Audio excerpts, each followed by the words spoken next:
What does it take to affect a significant career change?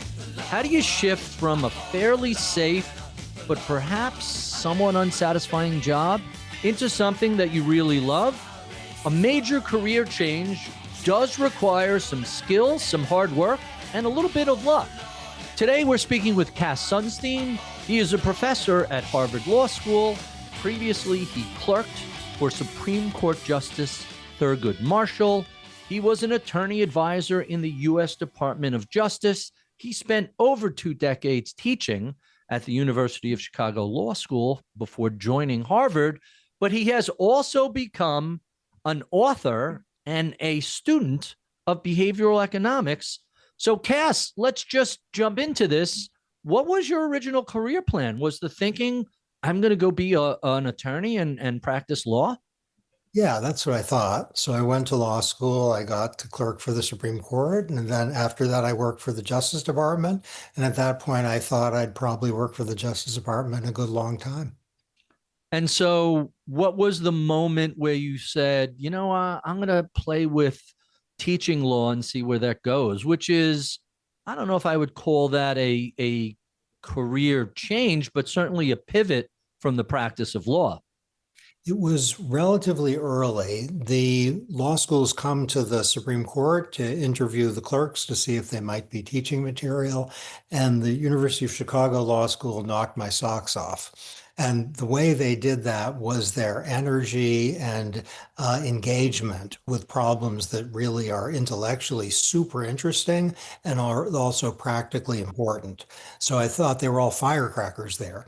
And then when I was in the Justice Department after a year, I thought maybe I'll go into teaching. I'll kind of explore Chicago. And I thought this would be not a way of retiring, but a way of doing something that was continuous with my law practice, but had a little more theory in it.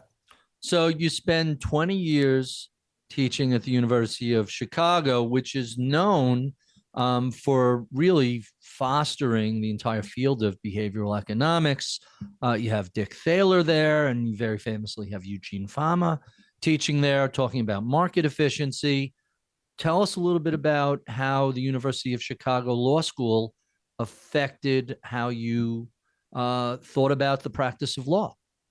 When I got to Chicago, I was surrounded by economists or economics adjacent lawyers who said, almost like it was a prayer, that human beings are rational, they are responsive to incentives, amen. And this was Ronald Coase, who got a Nobel Prize, Gary Becker, who got a Nobel Prize, George Stigler, who got a Nobel Prize. I knew all of them before they got Nobel Prizes. They seemed to me like giants, and I felt like I was 2 inches tall, looking up at these 8-foot tall people who were amazing. But though I was only tiny and they were so big, I felt they were wrong. And I was a literature major in college, and I knew Shakespeare and Charles Dickens and Thomas Hardy. And I also knew how economists play tennis, and it isn't fully rational. I would see them and they'd be hitting these forehands they had no reason to try to hit, and it would go into the net. And I thought this rationality stuff isn't right. So I started writing papers actually on departures from perfect rationality. And during the writing of one of them, an economist who was a rational choice economist said to me, the paper you're writing is terrible and you shouldn't publish it. It's so awful, you'll ruin your career. But he added, there's someone who's almost as bad and idiotic as you are at Cornell named Richard Thaler. So he's a young economist who's hopeless, and your paper sounds like his, you should read him. And then you should stop writing your paper. And I did read him, but then I got more excited about writing my paper. That's how it started. So because of criticism of your work from the orthodoxy, you were directed to somebody who was a little less heterodox, a little more out on the fringe. What happened next? Did you reach out to the young Dick Thaler, or how did you guys connect?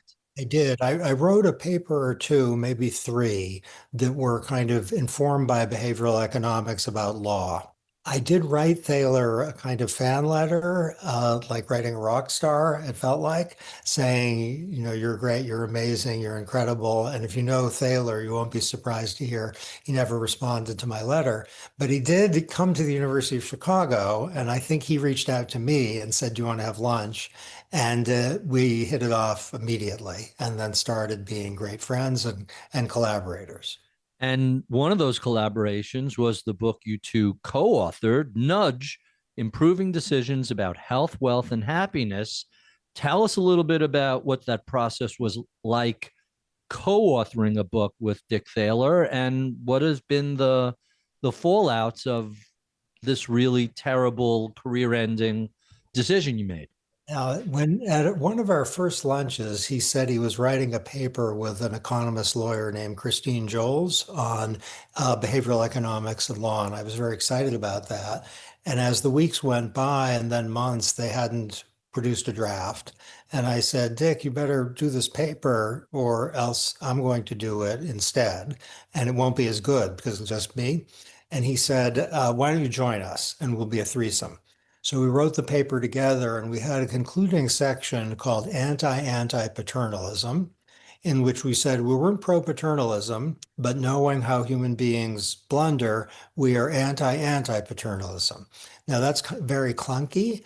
And then a few years later, we did a paper, an academic paper, on libertarian paternalism. One was a law paper and one was an economics paper. And that was just the two of us. And we were very excited about that. And it turned out a lot of people were interested in libertarian paternalism as a concept. Think GPS, a GPS device or a disclosure requirement, or maybe automatic enrollment in some kind of plan. All that preserves freedom of choice, but it's kind of paternalistic. So we wrote these papers, and the interest in the papers motivated us to think maybe we should do a book. And originally it was going to be called Libertarian Paternalism. I don't know if anyone would have bought that book. An editor suggested the name Nudge, and that's what we went with. Dick is, I think the most creative and important force behind the rise of behavioral economics. He's not really mathy, which is good for me because I'm not that good at math. I brought law and policy focus to the book. So we had lunch like all the time about what the chapters would look like. And we planned out the chapters, and one would write one chapter, the other would write another chapter, and then we go back and forth like a lot on the editing. I think I was faster at chapter production than Dick was. I think he was better at chapter production than I was, meaning mine would be quicker, his would be more amazing and complete. And we were and are very good editors of each other. And we had a rule that we kind of adopted implicitly early on and explicitly later, which is if we both didn't find the chapter fun, we wouldn't put it in the book. So we both had to find it really fun. That was our rule of inclusion. Really, really interesting.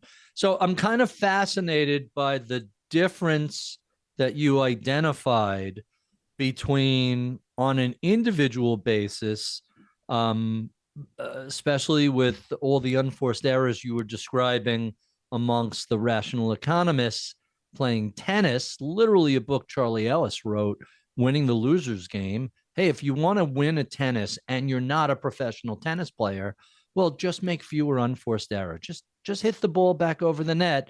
Stop trying to kill it. You're not that good, which is a sort of individual, dare I say, nudge versus libertarian paternalism, where you're setting up a society-wide systematic structure where the default is nudging people into the right choice. So, hey, you have to check on the organ donor box on your license, yes or no. And if you don't check anything, it's going to be yes. You have to put your 401k money.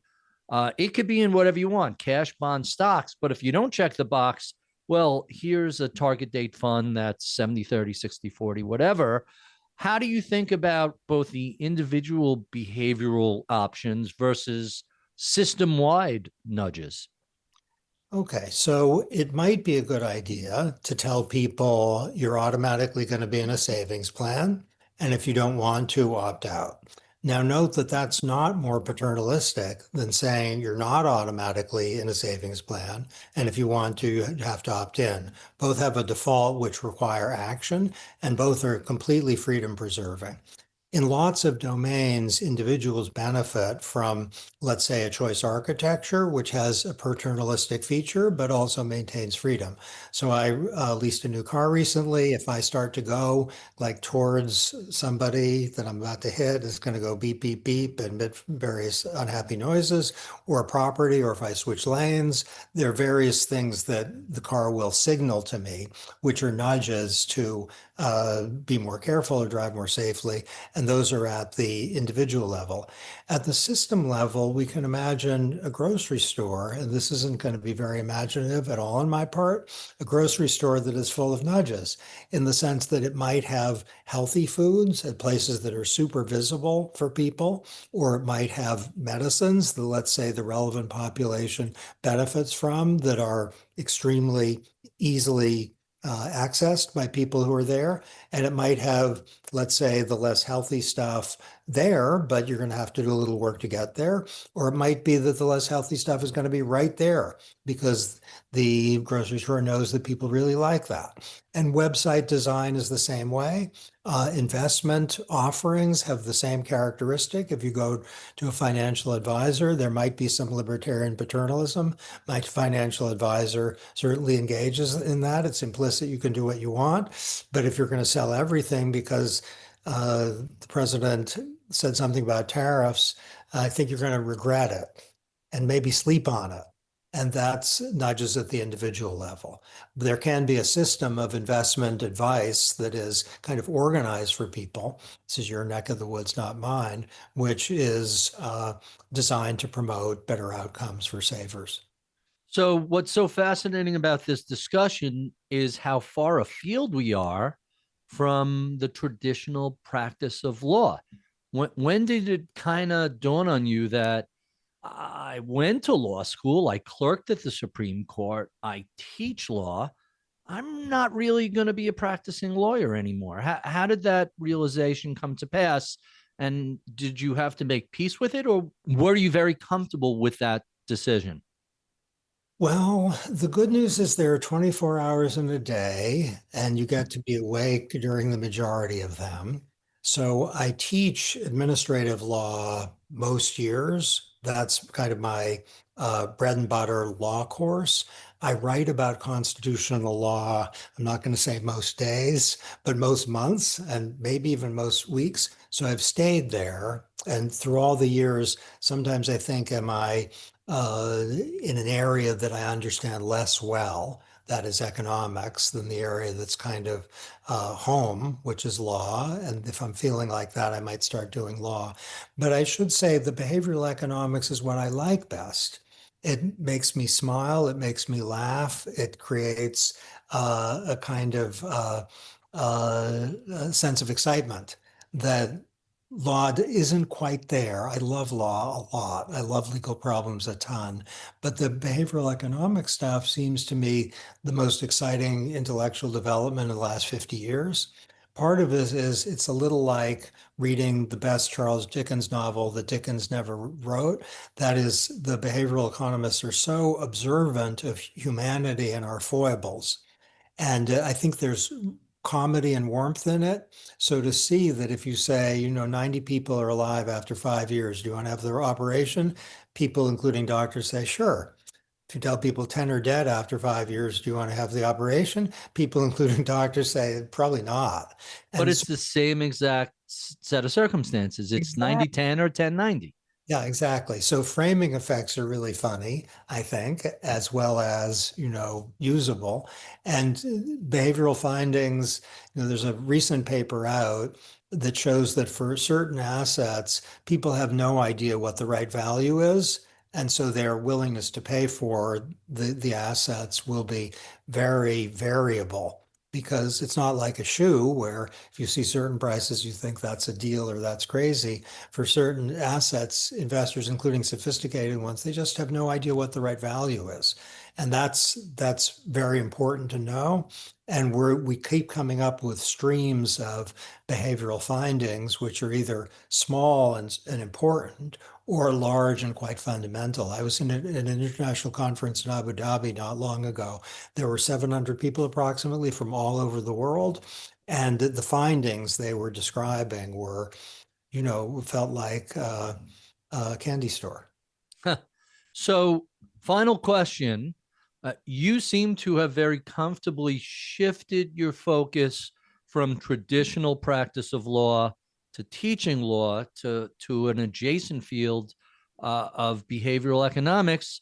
What sort of advice would you have for anybody, lawyer or not, who is thinking about a pivot in their career? Great. Think what would make your days better. So if you think of the pivot, imagine how's Monday, Tuesday, Wednesday, Thursday, Friday going to look compared to how it's looking now.